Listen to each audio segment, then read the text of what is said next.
در قاموس این حضرات اصلا معنا نداره. Their leader is a danger to his own people, to the region, to the world. He's a disgrace to the ancient Iranian people and tradition. First, I'd like to say a few words about the situation in Iran.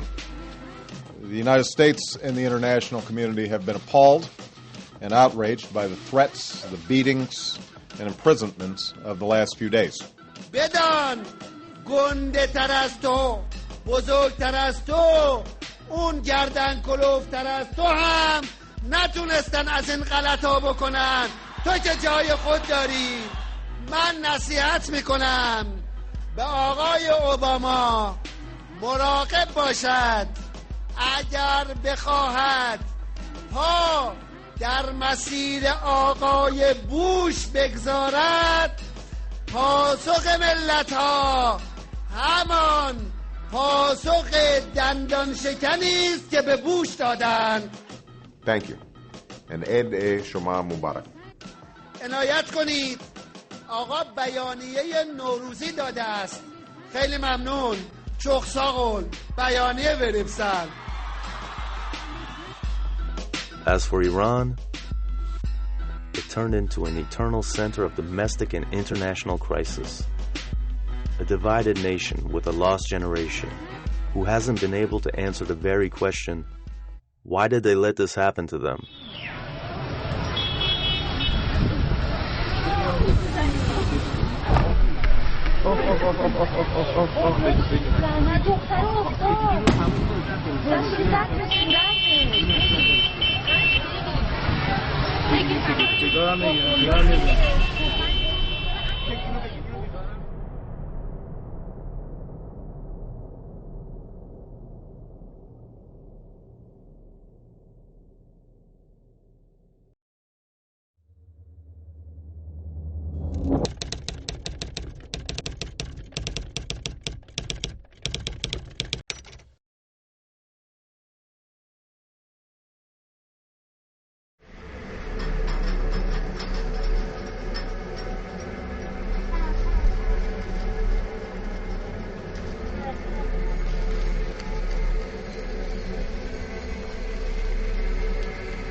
January 3rd, 1979.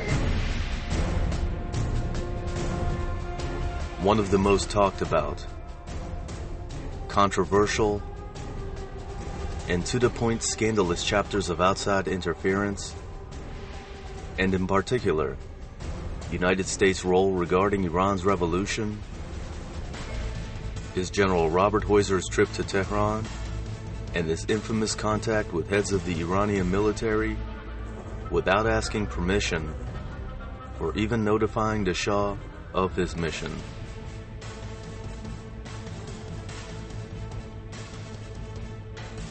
For the first 2 days, I don't remember exactly how many days, I did not even know of his presence there. On his way to Iran, Heuser stopped in Brussels to meet with his superior, General Alexander Haig, then NATO's Supreme Allied Commander in Europe.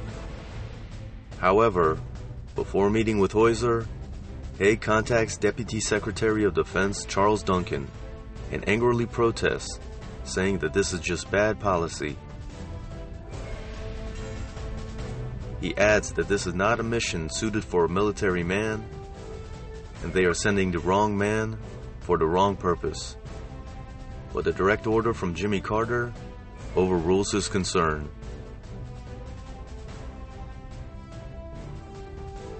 Haig, who shortly thereafter resigned in protest to the Carter administration policy regarding Iran, tells Heuser, "Then you do what you have to do." But he reminds him that he may cause the destruction of the Iranian military. The question is, what was Heuser's mission that Alexander Haig saw as a cause for destruction of the Iranian military?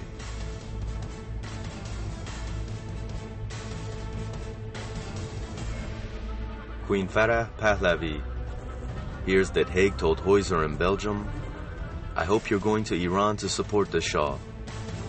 And Heuser replied, "My instructions are otherwise." She then called General Haig to confirm this story. Haig answers, "Yes, it is correct, and even more." Ronald Reagan, in his debate with Walter Mondale during his presidential campaign of 1984, openly accuses the Carter administration of undercutting the Shah of Iran. Because of our undercutting of what was a stalwart ally, the Shah of Iran. The Shah had done our bidding and carried our load in the Middle East for quite some time. And I did think that it was a blot on our record. My instructions were to give United States assurances to the military of Iran that we would support them. Our intention was to make sure that the Shah's support was firm and to make sure that Iran didn't come apart. The Shah gives his last interview with the British journalist David Frost, in which he describes the intervention of Heuser was for the destruction of the Iranian military and to weaken the Bakhtiar government. I saw him only once when he accompanied the American ambassador to come and inquire about the date of my departure and even the hour of my departure. That's all I discussed with General Heuser.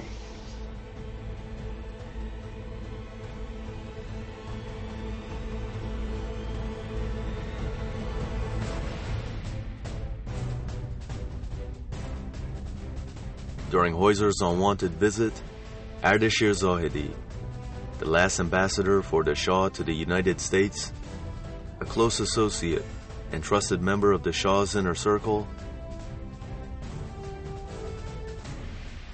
held a meeting then with the king and later with a number of Iranian military generals, including General Badai, General Hassan Tufanian, and General Manucher Khosrodad. Ambassador Zahedi advises the Shah that he should order the immediate arrest of Heuser or put him on the next flight back to America. But the Shah did not approve. Zahedi felt Heuser's trip completely destroyed morale among the army leaders. According to Ambassador Zahedi, General Khosrodad was angered to the point of threatening to shoot Heuser on sight. General Khosrodad was among the first group of army elite who was killed by the revolutionaries. General Khosrodad. Just three.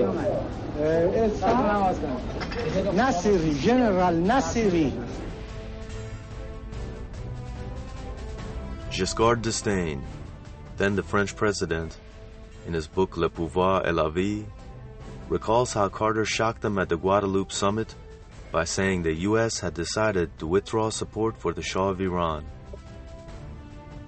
Giscard d'Estaing says, Carter claimed that the army would control the affairs in Iran, and everything would become orderly again. He reminded us that the majority of army commanders are pro-Western, and were trained in the West.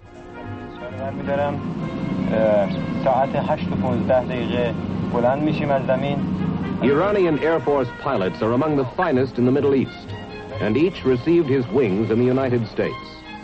American pilots assigned to the Air Force advisory mission in Iran frequently fly with the Iranians on routine training missions. In this way, our military advisors are kept abreast of both the maintenance level and flying proficiency of the squadrons they advise.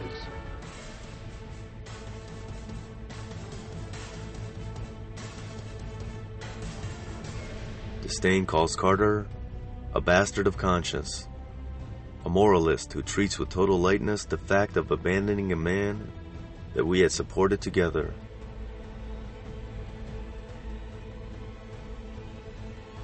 Giscard d'Estaing writes, "We were shocked by the lack of human consideration on the fate of the Shah." Brzezinski, in his book, expresses his joy of seeing a determined and steadfast Carter who acts in the direction of collective interest of the West. This is the same Brzezinski who in his notes of the Guadeloupe summit says a different story about what happened in Guadeloupe and claims that Carter emphasized for support of the Shah.